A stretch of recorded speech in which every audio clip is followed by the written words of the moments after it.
masalahnya sendiri, itu akan menjadi beban. Misalnya masalah IT, guru sampai tidak bisa, ini akan menjadi beban bagi temannya. Demikian pula kepala madrasah yang hebat itu investasi, sedangkan kepala madrasah yang tidak atau kurang bermutu ini juga akan menjadi beban, baik beban sesama kepala, beban dengan anak buahnya, juga beban lembaga. Nah, karena itu memang menjadi kepala madrasah yang hebat itu adalah sebuah keharusan. Demikian pula pengawas yang hebat itu adalah investasi, dan pengawas yang tidak bermutu ini tentu akan menjadi beban. Kita semua guru, kepala madrasah, pengawas itu hebat semuanya dalam posisi masing-masing. Karena itu ini perlu kita teruskan kehebatan itu untuk kita rawat. Kemenak dalam hal ini menginginkan sebuah kemajuan yang luar biasa di 5 tahun ke depan. Jika saat ini kita itu posisinya katakan masih nilainya 4,7, ini nilai dasar dari Kemenak. 5 tahun ke depan diharapkan bisa naik secara masif begitu, step by step, sehingga di tahun 2025 diharapkan dari 4,7 itu bisa meraih angka 8. Inilah pentingnya mengapa kemudian kita untuk bisa mengembangkan itu perlu ada AKD dan AKK dan juga AKP. Ibu Bapak yang saya hormati, sekarang apa sih ruang lingkup? Ini tadi sudah disinggung juga oleh Mas Agus, tapi perlu kita perdalam bahwa yang menjadi titik berat kita masing-masing AKG ini nanti akan meliputi kompetensi pedagogiknya, profesionalnya, juga termasuk literasi dan numerasi. Sedangkan untuk kepala itu kalau Bapak Ibu sudah hafal di tugas-tugas yang biasa untuk PKKM itu ya, kepemimpinan madrasah, kepemimpinan pembelajaran, manajerial, kewirausahaan, dan juga supervisi. 3 poin pertama itu masuk pada manajerial. Sedangkan untuk pengawas itu meliputi 4 hal: supervisi akademik, manajerial, evaluasi pendidikan, dan penelitian dan pengembangan. Adapun untuk materi yang diteskan, ini memang kita ini diuji oleh pihak luar, Bapak Ibu. Yang membuat siapa? Yang membuat instrumen itu adalah para dosen, para ahli di LP2KS, dan kalau untuk kepala itu sebagian juga ada pengawas yang terlibat. Sedangkan untuk AKP itu murni dari dosen dan LP2KS. Sehingga benar-benar ukuran ini objektif, kita tidak bisa main mata, dan karena itu kita betul-betul perlu menyiapkan diri. Sebagai gambaran, untuk jenjang MI, guru MI ini kan nanti yang diuji ada pedagogi, literasi, numerasi, dan sains. Masing-masing itu ada 15 soal, berarti totalnya 60 soal dengan waktu 120 menit. Sedangkan jenjang MTS MA ini sama, pedagogi dan profesional. Ya, masing-masing pedagogi soalnya 20 dan profesional itu 40. Ya. Kemudian untuk kepala masing-masing itu dari 5 poin itu masing-masing 12, sehingga totalnya 60. Demikian pula untuk pengawas totalnya juga 60 butir soal. Di masing-masing sub itu, unsur itu ada 15. Seluruhnya itu ada 3 paket. Jadi antar peserta bisa saja akan menemui soal yang berbeda-beda. Itulah gambaran kira-kira ruang lingkup yang akan kita hadapi ujian dan siapa yang menyusun. Karena ini perlu kita siapkan secara baik. Ibu Bapak yang saya hormati, untuk memberikan referensi, jadi bahan bacaan dan juga apa yang perlu kita siapkan. Ini saya merangkum dari berbagai sumber, baik dari Juknis maupun dari referensi yang ada, terutama untuk kita semua wajib membaca Undang-Undang Nomor 14 tahun 2005 tentang guru dan dosen ini. Ini referensi kita semua.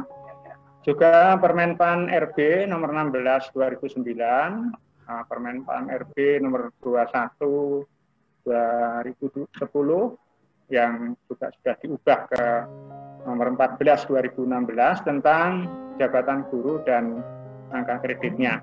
Ini baik PNS maupun non PNS perlu membaca ini, ya, karena kita semua wajib, perlu mengembangkan diri. Kemudian bacaan wajib yang ketiga adalah Permendiknas Nomor 16 tahun 2007. Ini tentang standar kualifikasi dan kompetensi guru. Saya kira ini bahan pokok yang sudah sangat akrab bagi kita. Kemudian untuk khusus guru BK, guru BK ini perlu mendapat tambahan membaca Permendiknas Nomor 27 tahun 2008. Sedangkan untuk Bapak Ibu Kepala, silakan bisa membuka PMA Nomor 2 tahun 2012, PMA Nomor 58 tahun 2017, dan juga dijabarkan di PMA 24 2018, serta induknya Permendiknas Nomor 13 tahun 2007. Ini bahan wajib yang harus dikuasai oleh Bapak Ibu Kepala Madrasah.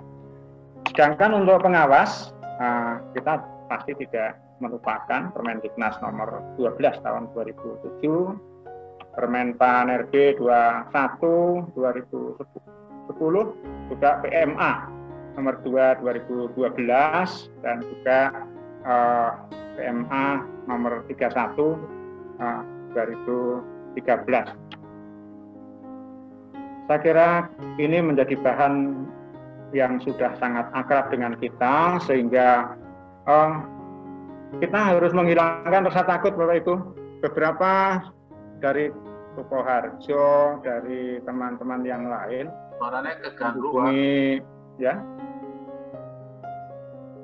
menghubungi saya, bagaimana kalau tidak ikut HKG. Nah, ini kan nada-nada takut ini ya. Termasuk di chat ini tadi saya juga melihat, bagaimana Pak kalau sudah masuk daftar tapi tidak usah ikut sajalah, repot, apalagi sudah mau pensiun.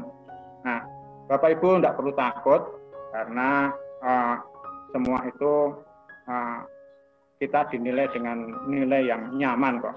Ya.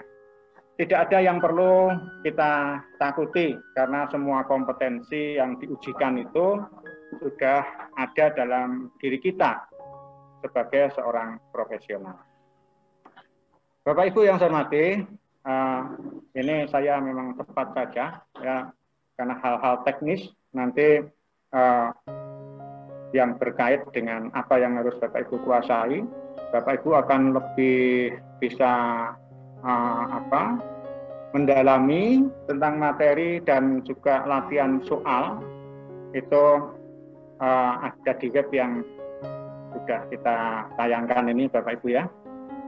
Sekarang kita masuk bagaimana dengan dimensi asesmen kompetensi guru, di mana untuk guru ini ada dua hal, pedagogik dan profesional. Pedagogik ini ada 10 unsur dan profesional ada 5 unsur. Tetapi untuk soal itu pedagogiknya itu ada 20, sedangkan profesionalnya ini lebih banyak. Materi bisa Bapak Ibu unduh, silakan Bapak Ibu kunjungi webnya Pokja Wasmat. Di situ sudah cukup lengkap. Nanti materi dari Pak Agus juga ada di dalamnya situ. Tapi jangan lupa di like and subscribe ya. Bapak Ibu yang saya hormati, ini contoh apa yang harus dikembangkan, kompetensi guru yang harus dikuasai. Misalnya mengenai kategori penguasaan pengetahuan profesional. Kompetensinya menganalisis struktur dan alur pengetahuan untuk pembelajaran. Menjabarkan tahap penguasaan kompetensi murid. Menetapkan tujuan. Kategori praktik pembelajaran. Misalnya kompetensi mengembangkan lingkungan kelas. Mendesain, memandu, merefleksi proses pembelajaran. Melakukan asesmen. Bagaimana melibatkan orang tua murid. Sedangkan kategori pengembangan profesi berkelanjutan. Indikator-indikator yang bisa ditunjukkan, misalnya Pak, ini nggak kelihatan, Pak. Ya? Bagaimana, Pak? Saya nggak kelihatan. Ya. Ada yang tidak kelihatan? Background Pak Edi, Pak. Oh, dihilangkan saja backgroundnya. Oh, backgroundnya dihilangkan. Oke, Pak, saya buatan ketinggal. Oh, ini. Saya ini mengulang lagi ya. Mengulang lagi. Ya. Background. Ya, sip. Ya. Sip. Ya.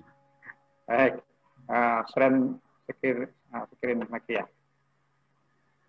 Ya.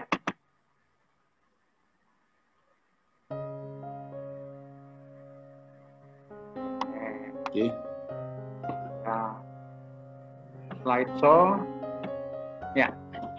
Ibu Bapak yang saya hormati, ada kategori pengembangan profesi berkelanjutan. Ini juga menu yang masih dikuasai.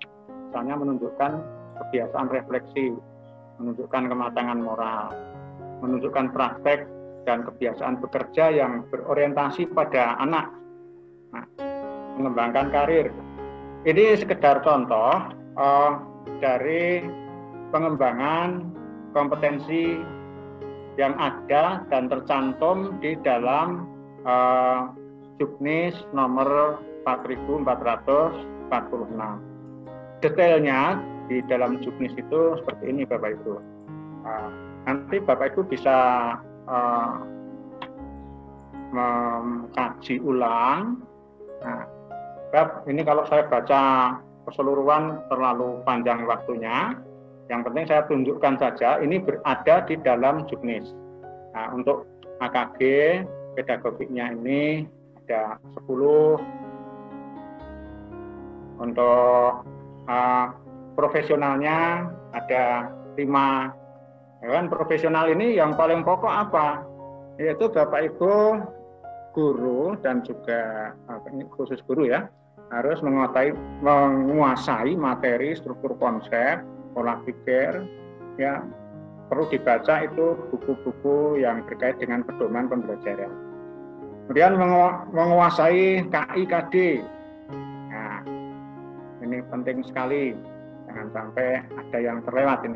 Mengembangkan materi pembelajaran, mengembangkan keprofesionalan secara berkelanjutan, melakukan penelitian tindakan kelas, tindakan reflektif. Jadi ternyata semua guru wajib melakukan untuk pengembangan keprofesionalan.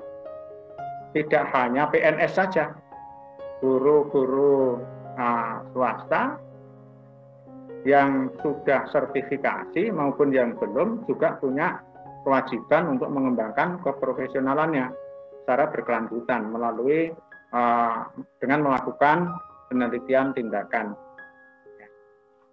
Kemudian Bapak Ibu perlu juga memanfaatkan teknologi. Jadi nanti soal-soal itu sangat mungkin berkait dengan pemahaman kitab, selaku guru akan teknologi informasi, fungsi-fungsi yang ada di dalamnya. Ini yang terkait dengan AKG. Kemudian bagaimana dengan AKK yang terkait dengan Bapak Ibu Kepala? Dari 5 unsur ini, 1, 2, 3 itu masuk di unsur manajerial. Ya, di unsur manajerial ada 15 unsur, kemudian untuk supervisi ada 3 unsur, kewirausahaan ada 4 unsur. Bapak Ibu harus menguasai betul tentang bagaimana kita memimpin madrasah. Ya, nanti materi juga sama, ada di linknya Pok Jawas Jateng. Ini sebagai contoh Bapak Ibu. Ini saya screenshot dari para pakarnya, tim peneliti.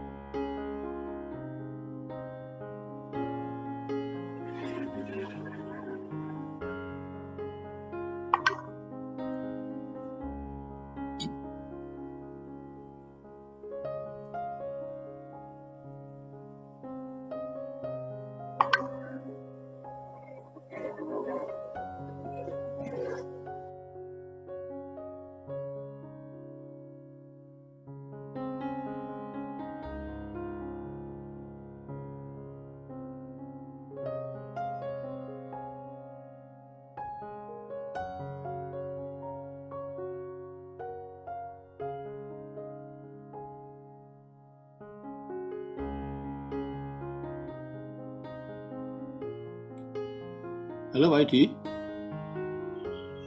Halo.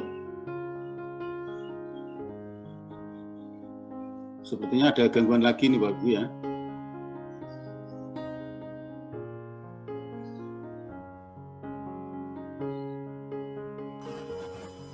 Halo Pak Edi. Pak Edi ada gangguan.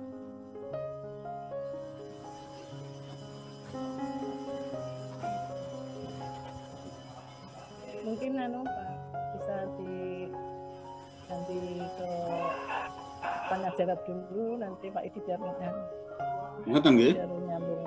Sambil menunggu. Ya ternyata Bapak Ibu ternyata Pak Edi ada gangguan ini, jadi presentasi beliau sempat berhenti. Mungkin ada gangguan sinyal atau apa ini ya. Baik Bapak dan Ibu. Halo Pak Edi, masih bisa sambung?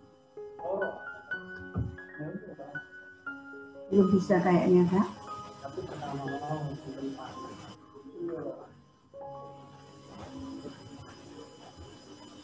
Dilanjutkan aja Pak Warno untuk tanya jawab yang berkaitan dengan kebijakan dari Kanwil. Kebetulan Pak Mahasin masih berada di sini, jadi monggo lanjutkan untuk tanya jawab terkait juga mungkin dengan sosialisasi. Itu Pak Warno, monggo. Terima kasih Bapak dan Ibu, karena materi yang kedua dari Pak Edi ternyata ada sedikit gangguan, maka sementara kita cut dulu dan kita lanjut pada sesi tanya jawab Bapak dan Ibu. Ada beberapa chat yang masuk dan sempat kami inventarisir, yaitu ada beberapa pertanyaan terkait dengan kebijakan yang telah disampaikan tadi oleh Mas Agus Mahasin. Nah, ini saya bacakan tapi mohon tidak bisa semuanya Bapak Ibu karena terlalu banyaknya pertanyaan yang masuk. Saya coba untuk bisa merangkum. Ada beberapa pertanyaan sementara. Nanti akan saya mintakan dari Mas Agus. Halo Mas Agus, siap nggih? Iya Pak, iya Pak, Nggih. Nah, pertama ada pertanyaan, bagaimana jika seorang pengawas madrasah memiliki sertifikat pendidik adalah guru kelas, ijazah S1 dan S2, tarbiyah PAI. Pelaksanaan AKP-nya bagaimana? Yang pertama. Ulangi lagi, bagaimana jika seorang pengawas madrasah memiliki sertifikat pendidik guru kelas, ijazah S1 dan S2, tarbiyah PAI. Pelaksanaan AKP-nya bagaimana? Kemudian yang kedua, ada lagi pertanyaan, mohon tanggapan untuk guru yang mempunyai ijazah tidak sesuai dengan sertifikasi untuk uji asesmennya ikut yang mana, sesuai ijazah atau sertifikasinya. Dan untuk yang mapelnya tidak ada di Juknis, apakah tidak berhak ikut AKG? Tanya. Iya Pak, silakan dilanjut Pak. Saya tak nyatet Pak. Betul nggih? Atau mungkin dua itu dulu Mas Agus, biar nanti lebih fokus jawabannya.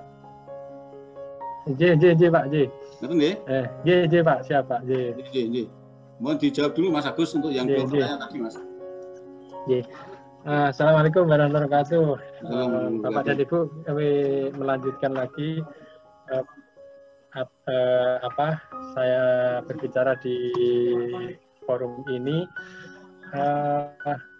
Tadi saya juga sempat melihat-lihat beberapa pertanyaan itu Pak Warno.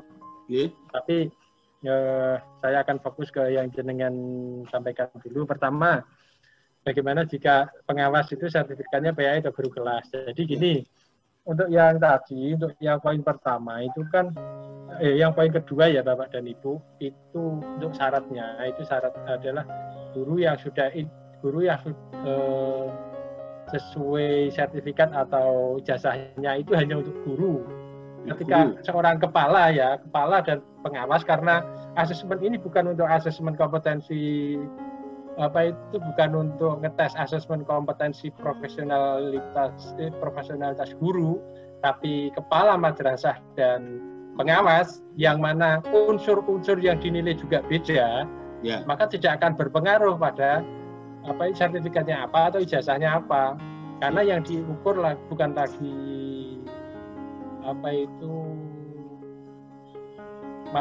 mapelnya ya, guru kelas atau guru mapelnya, tapi kompetensi kepala atau kompetensi pengawasnya, seperti manajerial madrasah, manajerial pembelajaran, supervisi dan lain-lain itu, sehingga tidak berefek untuk pengawas maupun kepala madrasah terkait dengan latar belakang sertifikat ataupun S1-nya. Begitu terdaftar sebagai kepala madrasah di Simpatika, maka akan bisa mendaftar sebagai kepala atau pengawas tanpa melihat mapel ataupun sertifikat pendidiknya. Yang nomor 2, guru yang sertifikat dan ijazah S1-nya beda. Di Juknis dicantumkan itu berdasarkan sertifikat atau ijazah S1-nya. Jadi nanti kalau pendaftaran itu bisa milih apakah mau berdasar sertifikat atau mau berdasar ijazah S1-nya. Taruh misalkan guru menjadi bimbingan, menjadi guru BK, menjadi guru bimbingan konseling, tapi sertifikat pendidiknya PKN misalkan. Ketika ijazah satunya adalah guru BK, tapi mengajar sebagai guru BKN, maka dia bisa milih apakah akan memilih, jangan PKN ya Pak, karena PKN tidak ada di sini. Taruhlah misalkan mengajarnya matematik gitu misalkan ya, guru jadi BK, sertifikatnya BK, tapi juga S1-nya matematik. Akan memilih mana, terserah, monggo mau milih sebagai guru BK ataukah memilih AKG sebagai guru matematik. Nah, itu ada pilihan ya, tapi terkunci di situ. Nah, akan lain halnya, akan beda ketika menjadi guru kelas, tetapi ijazahnya adalah ijazah PAI. Maka ketika verbal S1-nya adalah PAI dan belum sertifikat pendidik, maka yang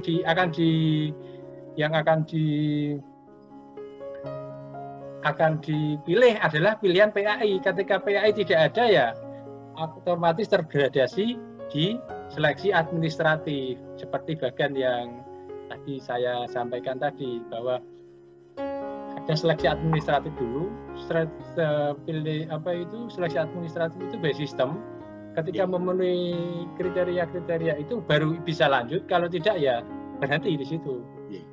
Begitu. Jadi Kan saya baru tadi beberapa juga membaca ini ya Pak, mungkin bisa dilanjut dengan pertanyaan-pertanyaan yang saya baca sekilas itu Pak Warno. Iya. Terus gini, untuk waktu, untuk tempat, apakah kepala dan pengawas itu jadi satu? Jadi begini mekanismenya, pendaftaran itu calon peserta AKG, AKK dan AKP itu mendaftar dan memilih TAK. Memilih TAK. Ya, memilih TAK itu sesuai TAK sesi, TAK hari dan sesi yang dipilih. Ya. Nah, jadi konsekuensinya ketika memilih itu bisa jadi ketemu bareng dengan yang bukan sekelompoknya. Kalau jadi nanti akan campur pengawas, kepala ataupun guru. Jadi campur jadi satu. Nah, ini sebetulnya karena pola sistemnya seperti itu, ketika akan menghendaki dikumpulkan misalkan, ya jadi repot gitu. Repotnya tidak di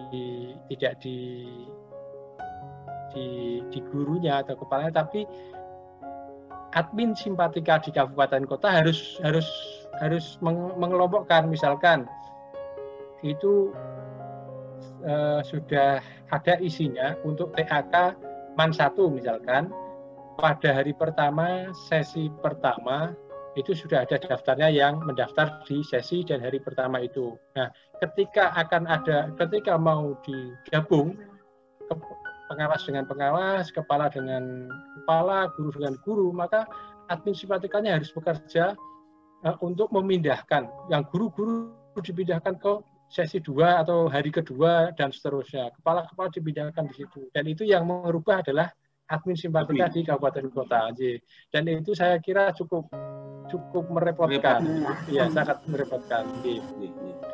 Terus untuk PKKM, begini, PKKM kemarin keputusan dari sistemnya itu tidak harus upload dan unggah nilai. Ya. PKKM ini nanti akan dibuatkan modul khusus untuk PKKM, sehingga kalau tadi ada pertanyaan, kalau ketika PKKM tidak diupload maka tidak ada continuity dari pelaksanaan PKKM. PKKM tetap akan berjalan. Kalau sementara belum diakomodir oleh sistem, itu kedepannya untuk KKG, MGMP, PKKM itu akan difasilitasi juga dengan sistem, dengan sistemnya simpatika. Terus untuk yang mapel yang lain bagaimana?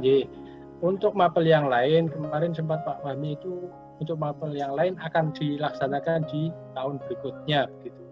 Tapi yang untuk tahun ini adalah mapel-mapel yang pilihan sesuai yang ada di juknis di SK Dirjen 4446 tersebut. Hanya mapel-mapel yang dinilai untuk bisa. Ya, untuk mapel yang lain kita tunggu kebijakan pusat selanjutnya, apakah nanti tahun 2021 ataupun setelahnya. Begitu. Terus untuk guru sertifikasi apakah wajib? Kalau saya ya wajib. Ya, makanya begini, ya kecuali ada darurat syar'i begitulah ya. Kalau wajibnya, sanksinya apa? Memang tidak tercantum di sanksi itu, tapi akan merugikan diri sendiri ketika tidak ikut AKG ini.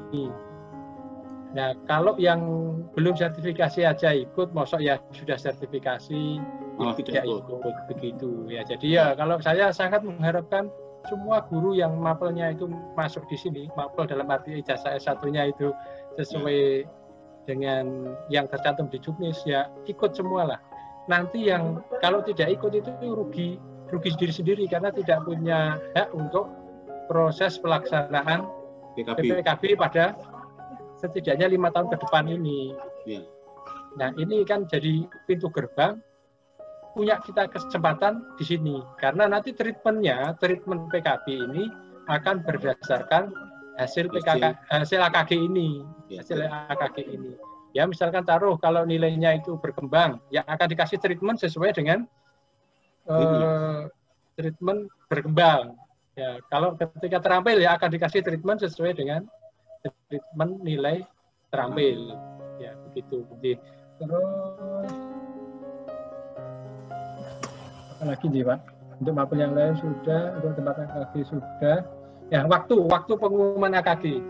Waktu pengumuman AKG seperti tadi saya tampilkan itu alur pelaksanaan AKG itu tadi untuk proses pendaftaran sampai pemilihan tempat AKG itu ada di sistemnya Simpatika. Proses pelaksanaan AKG, AKK dan AKP ini tidak di Simpatika, itu dikasih warna oranye tadi. Oranye apa tadi? Kalau saya bedakan warna merah, oranye sama apa itu saya tidak bisa itu. Yang mana yang oranye gitu. Ya, tapi saya bedakan warna tapi ngaran ini angel.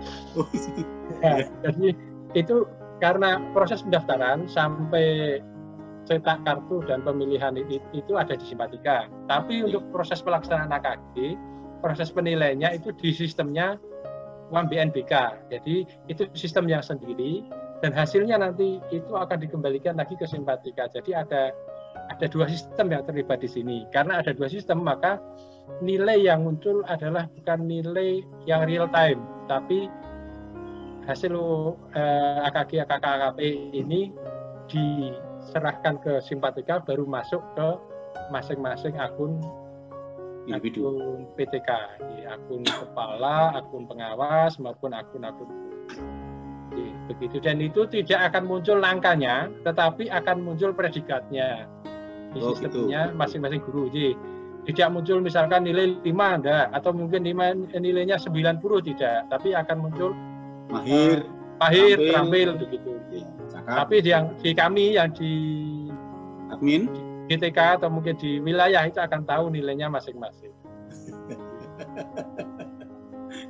Begitu ya Pak, saya sempat yang baca pertanyaan-pertanyaannya itu tadi seperti itu. Ada tambah satu lagi Mas Agus. Oke, silakan. Oke. Itu ada kekhawatiran bagaimana kalau saya tidak mengikuti AKG itu kira-kira berpengaruh tidak terhadap tunjangan saya. Ini ada itu ya.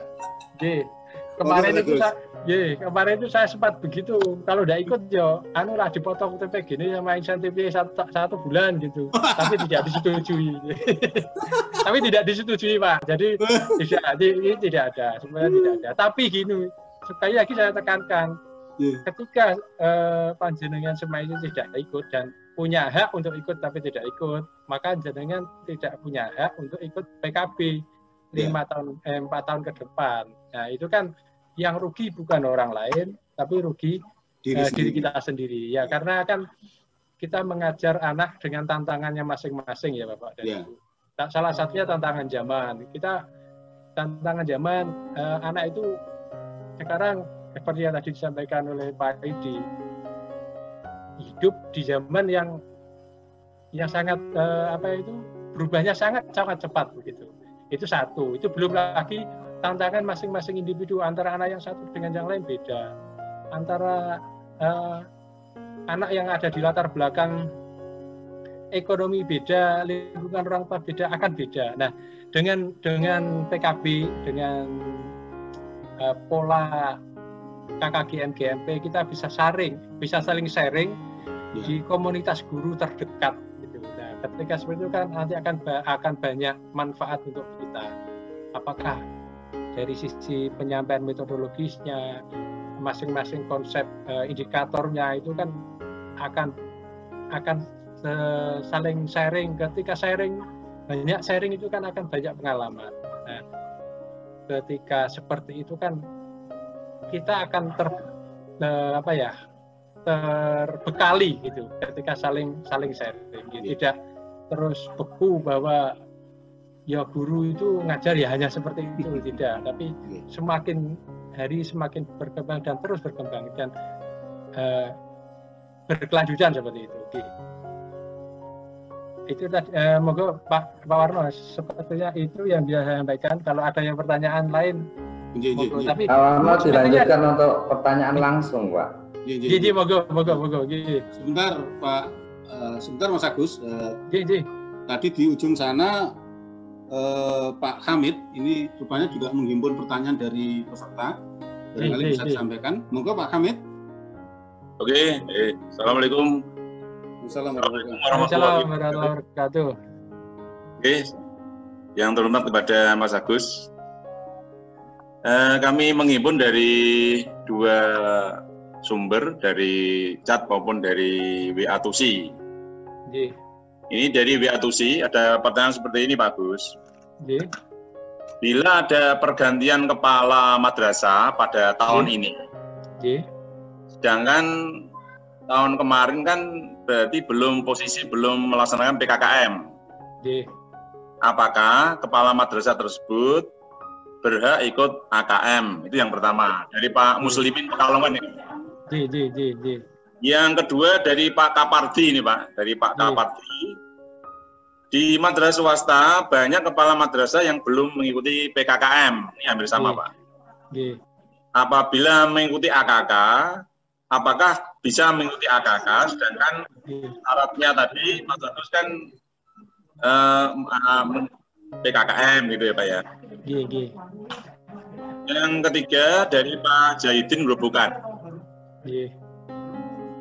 Untuk mapel sasaran MI adalah guru kelas. Apakah selain guru kelas, Adi ada hak untuk mengikuti AKG, padahal guru tersebut sudah bersertifikasi?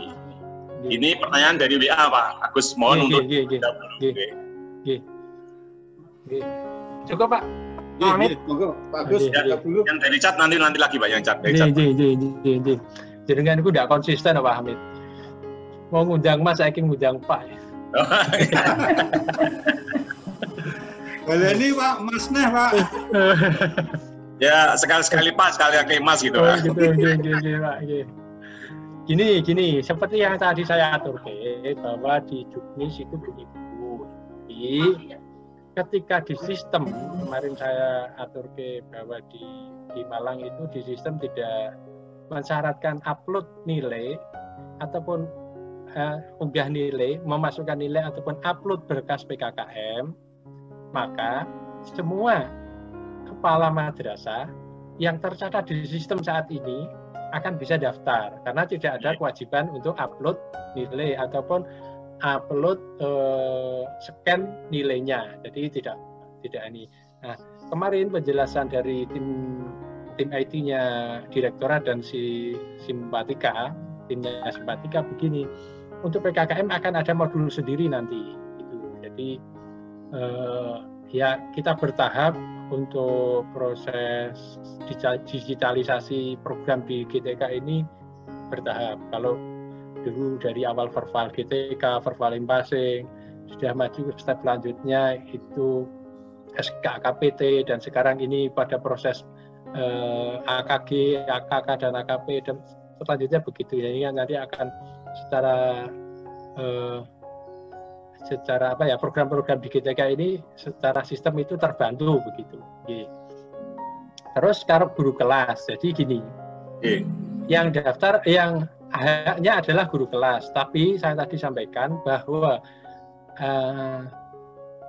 yang jadi acuan itu bukan mengajarnya guru kelas, tetapi sertifikat pendidiknya ataupun ijazah S1-nya. Ijazah S1 dan sertifikat pendidiknya ini bukan berdiri sendiri dan atau. Jadi misalkan sertifikat pendidiknya itu guru kelas, S1-nya guru PAI ya. Ketika proses pendaftaran AKG ini dia akan bisa daftar sebagai guru kelas karena punya syarat sudah punya syarat untuk bisa ikut, yaitu sebagai guru sertifikat dengan mapel guru kelas. Tapi akan beda. Sekarang guru mengajar sebagai guru kelas, tapi karena ijazah S1-nya adalah PAI, maka dia tidak akan bisa daftar karena belum sertifikasi. Kecuali sudah sertifikasi mengajar guru kelas. Nah, jadi karena apa seperti ini? Orientasinya itu ke depan orientasi ke depan itu adalah seperti KMA 890. Jadi linearitas itu dihitung berdasarkan sertifikat pendidiknya dan atau ijazah S1-nya. Dan nanti untuk proses sertifikasi PPG itu pun juga harus sesuai dengan harus sesuai dengan ijazah S1-nya. Tidak lagi seperti pola PLPG yang lalu, di mana untuk ikut sertifikasi, misalkan sudah mengampu mapel tertentu 5 tahun meskipun itu beda dengan latar belakang S1-nya, itu sudah bisa ikut sertifikasi dengan mapel yang diampu sekarang. Itu karena itu kondisinya beda, itu maka ini juga seperti itu. Jadi orientasinya untuk kedepannya juga biar tidak nanti ketika sudah di PKG sesuai guru mapelnya ini ternyata tidak bisa ikut sertifikasi mapel, itu kan jadi masalah juga. Jadi saya kira ini jadi momentum juga untuk penataan di madrasah di Bapak dan Ibu. Jadi agar kita lebih profesional ya kita ngajar sesuai dengan latar belakang ijazahnya. Ini sebetulnya kalau kita menilik ke belakang, kita juga sebetulnya ini kan kita mau AKG ya, AKG. Sementara kita dites kompetensinya di saat ini. Tapi ada pintu yang menurut saya itu tidak tertutup, yaitu pintu ketika pendaftaran madrasah baru. Pendaftaran madrasah itu baru itu kalau dengan SK Dirjen 1581 kalau tidak salah ya, saya tidak hafal itu yang tentang pendaftaran mekanisme pendaftaran izin operasional baru, itu kan belum mensyaratkan semua S1, masih 80% pun kalau yang di RA itu masih bisa. Terus kalau belum S1 itu pun juga masih mungkin masuk. Nomor 2 kelayakan, kelayakan, linearitas itu juga belum jadi persyaratan dalam pendirian pendirian izin operasional baru. Sebetulnya ini juga celah untuk kita belum bisa optimalisasi kualitas guru ketika celah pintu masuk pertama ini belum kita tutup gitu. Nah, kalau menurut undang-undang menurut saya ya harusnya untuk guru-guru baru yang sekarang kalau jadi guru baru ya setelah 2015 ya harus sudah sertifikat pendidik. Iya, tapi kan nyatanya kan tidak seperti itu. Jadi ada gerbang masuk gitu, Pak. Gerbang masuk. Yang ada yang di akreditasi itu Pak, sudah ditanamkan Mas Agus. Tapi kan ini kan yang izin operasional baru belum direvisi, Pak. Itu harusnya segera ditutup dulu itu pintunya ini biar benar-benar guru kita benar-benar qualified gitu. Betul. Gitu Pak Hamid, ada yang lain mungkin? Ada Mas Agus dari chat ini Mas. Silakan. Dari Ibu Karyati Wasmat dari Pati. Apakah kepala madrasah yang akan purna pada bulan Januari 2021? Apakah mereka harus ikut AKK Mas Agus? Ya. Jadi karena gini tadi seperti saya matur bahwa itu tidak berimplikasi ada sanksi TPG gitu ya Pak. Kalau memang Januari purna ya monggo lah, opsional. Kalau mau mengukur diri saya itu hasilnya seperti apa, monggo silakan ikut ya gitu. Tapi kan tidak ada implikasi untuk nanti ke depan harus ikut PKG, PKB apa itu PKB gitu, PKB.